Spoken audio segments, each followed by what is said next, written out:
college radio DJs during the 90s, hosts Keith and Steve helped expose bands like Nirvana, Pavement, and PJ Harvey. They went to shows, interviewed musicians, and reviewed albums for various designs and papers.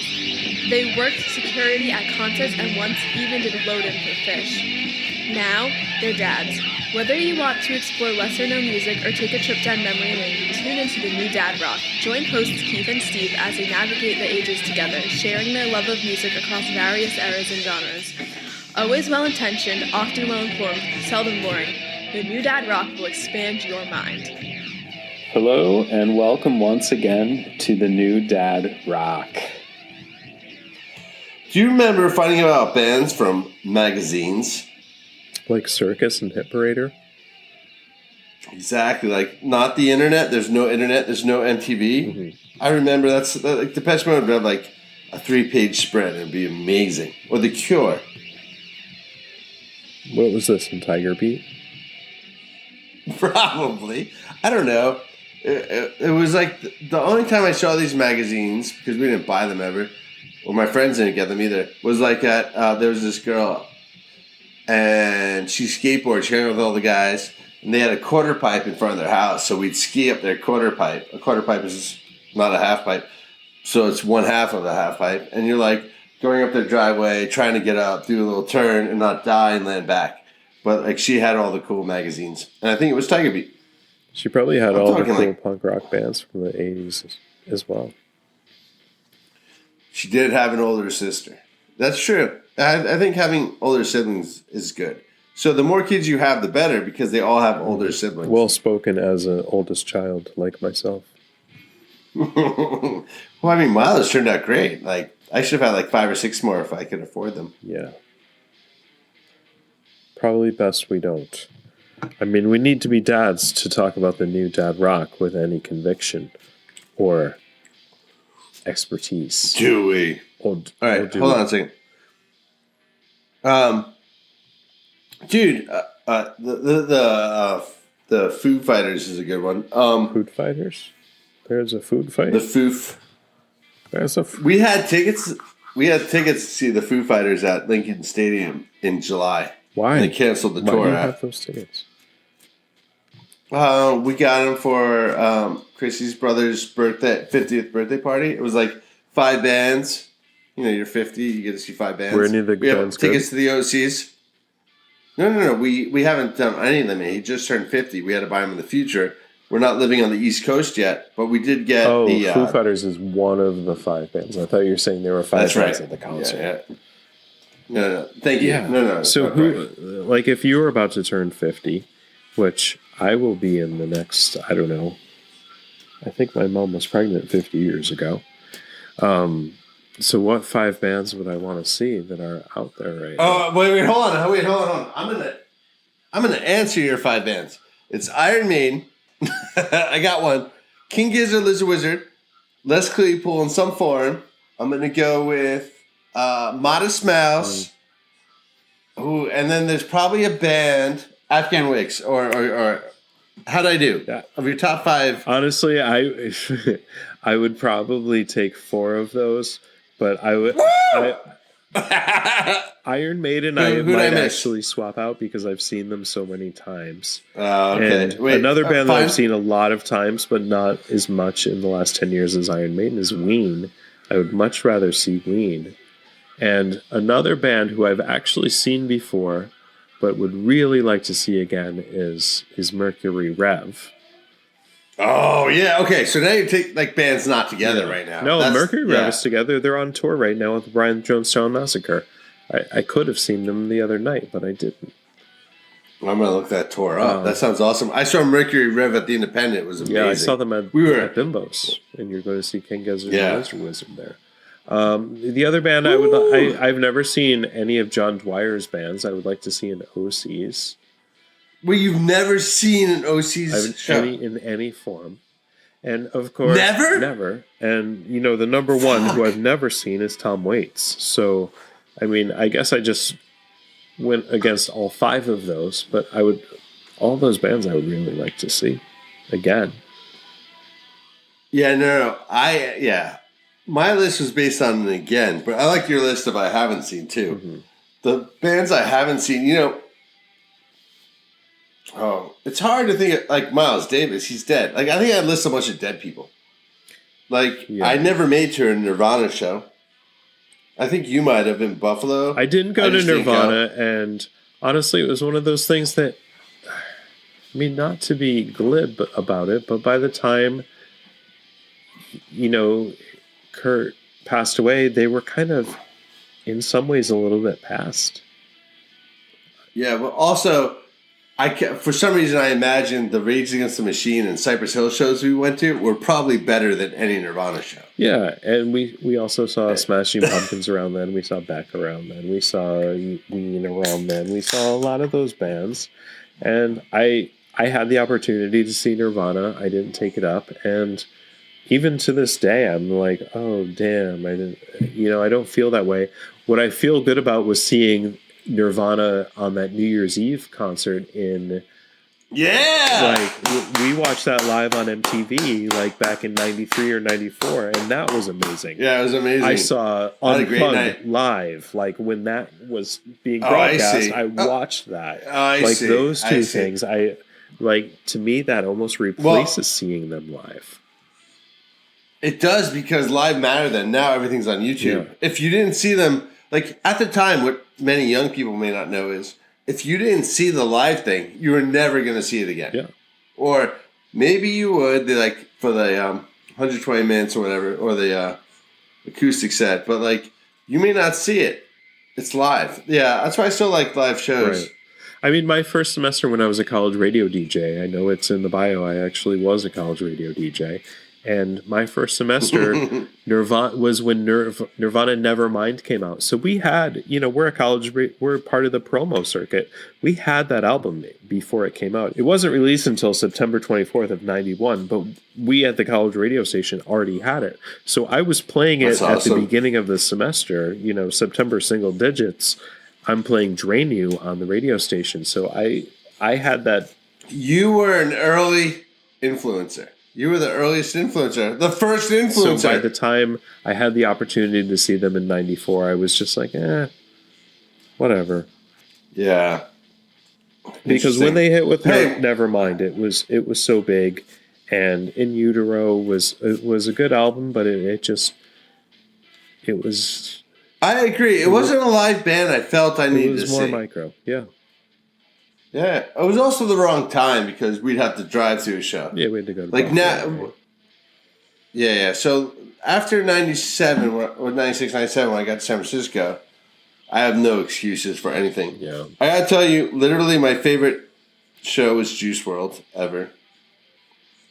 But I think I have a recency bias for everything, which I think is cool. That's why you go to more shows.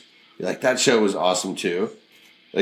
I have tickets for Porches on Monday, King Gizzard, Lizard Wizard. I'm pretty sure I have more tickets. I'm going to Public Memory, which is a band Darren likes in Oakland next week.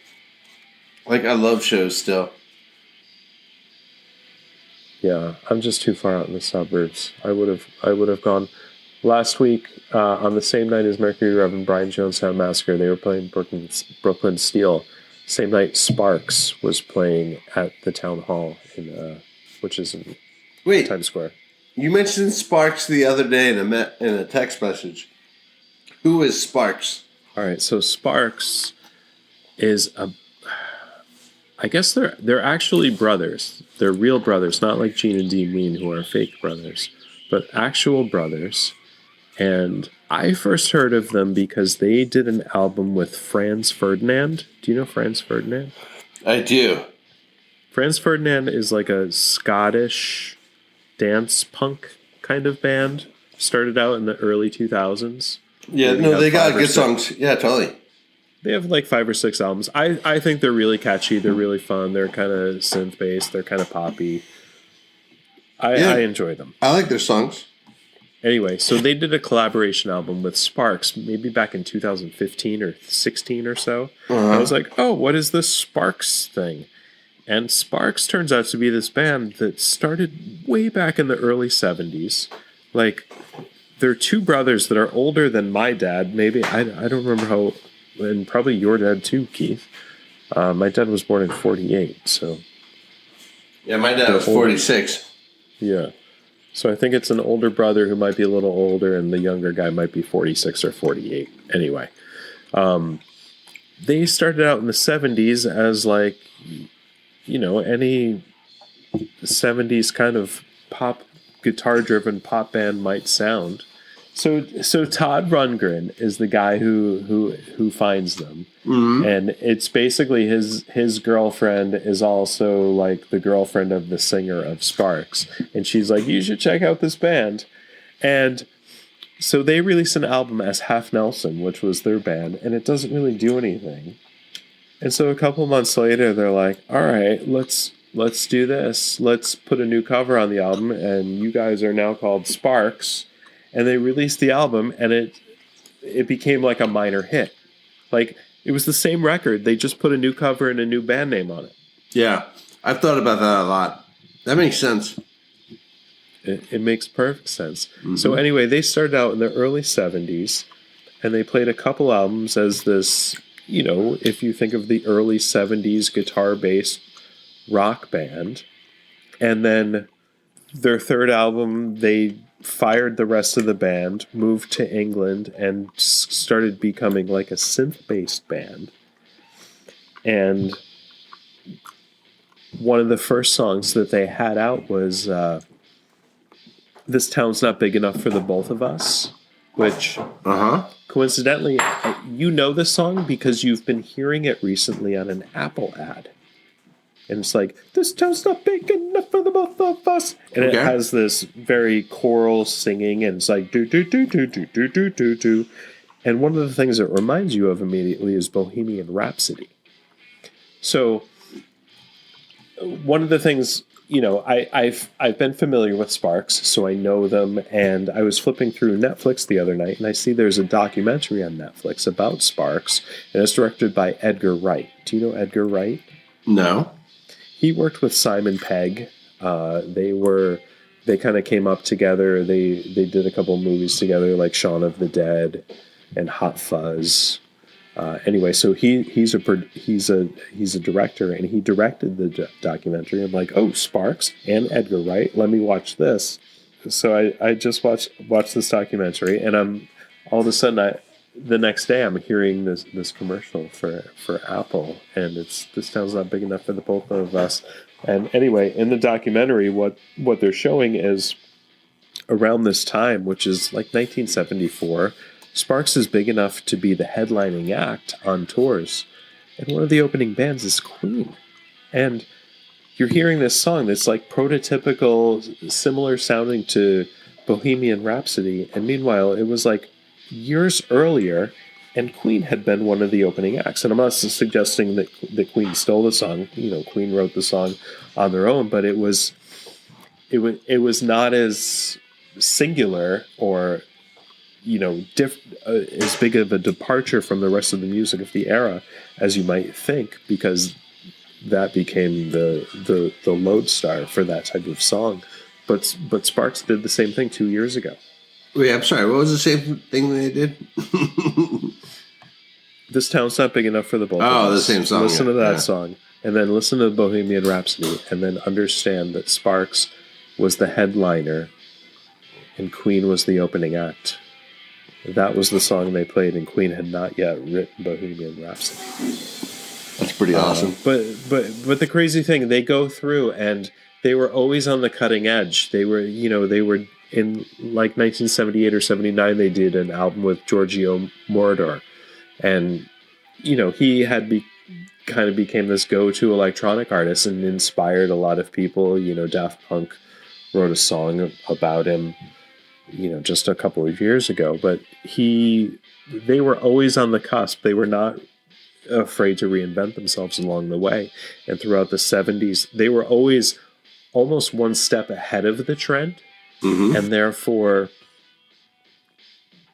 were popular and successful enough, but they didn't become the big song. They were kind of the early adopter of a type of music. Mm-hmm. And then the popular music came and absorbed that a couple of years later, and they had already moved on.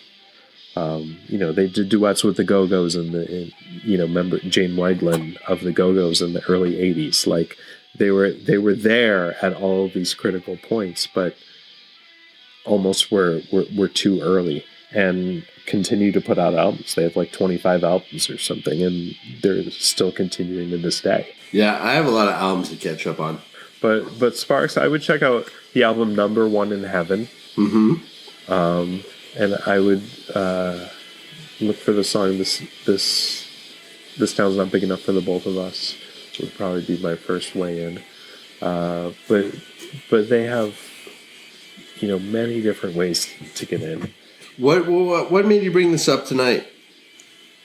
You asked me what I had been listening to, maybe. How'd you find Sparks? I mean, sorry. So Sparks, I knew about from Franz Ferdinand, and then I was flipping through Netflix and saw the documentary. I see. Directed by Edgar Wright was there, and I was like, oh, let me watch this.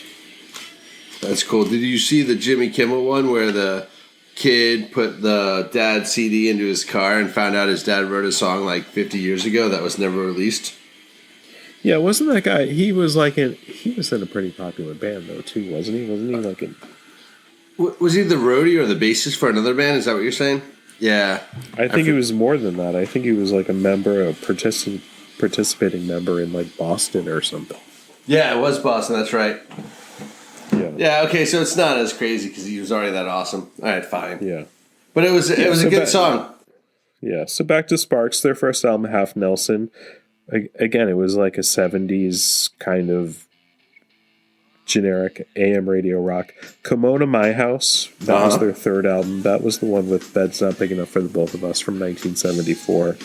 Another one, Number One in Heaven, that was 1979. That was the Giorgio Moroder album. Angst in My Pants in 82, that would be another album I might consider as an entryway. But they've been putting out albums steadily over the last 40 plus years. That's amazing. And hugely influential. And that's one of the things that you get watching the documentary. Like Beck is up there saying how great they were. Thurston Moore is up there. Just talking about the influence he had. Members of Depeche Mode and that's pretty awesome. Yeah. And Duran Duran are on there, and it's Duran, woo! Yeah. So Sparks, one of those bands that they're part of the DNA, and you don't even realize it. A dad's rock. I like it. Thanks for sharing. Yeah. As you know, on the New Dad Rock, we're always looking to go a little bit deeper and a little bit left of the dial. We're the New Dad Rock. Thank you for tuning in, and tell your friends about the New Dad Rock, your new favorite podcast.